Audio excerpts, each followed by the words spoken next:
શહેરમાં રામનવમીની ધામધૂમથી ઉજવણી થઈ ત્યારે રામનવમીના પાવન પર્વ નિમિત્તે વડોદરાના અટલાદરા ખાતે ભંડારાનું આયોજન કરવામાં આવ્યું। વડોદરા શહેરના અટલાદરા વિસ્તારમાં શ્રી જલા સાંઈ સેવા સમિતિ, જલારામ મંદિર તથા જય ભવાની ગ્રુપના પ્રમુખ રાજુભાઈ ઠક્કર, વિપુલભાઈ ચૌહાણ, વિજયભાઈ પાર્થભાઈ તમામ સભ્યો દ્વારા આજ રોજ અટલાદરા પ્રમુખ બજાર પાસે ભંડારાનું આયોજન કરવામાં આવ્યું હતું। મોટી સંખ્યામાં 10,000થી વધુ લોકોએ પ્રસાદનો લાભ લીધો હતો। ખૂબ જ સરસ આયોજન કરવામાં આવ્યું હતું। કોઈને તકલીફ ના પડે તે રીતના સરસ સુવિધા કરવામાં આવી હતી।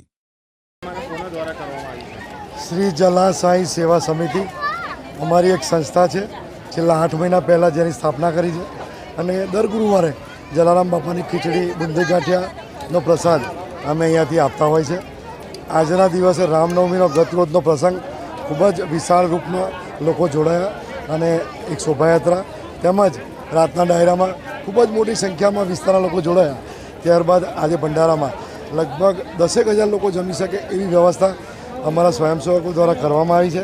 જય ભવાની ગ્રુપ નામે અમારી સંસ્થા છે જે વર્ષોથી આ બધા કાર્યોમાં સેવારત છે અને સાથે જલારામ બાપુનું મંદિર છે ત્યાં પણ અમે નવી સેવા ચાલુ કરી છે, જેમાં વિસ્તારના લોકો ખૂબ જ જોડાઈ રહ્યા છે અને આજની યુવા પેઢી આપણા જે સંસ્કૃતિ સાથે, સનાતન ધર્મ સાથે જે વિમુખ થઈ રહી છે એને જોડવાનો એક નાનકડો પ્રયાસ છે।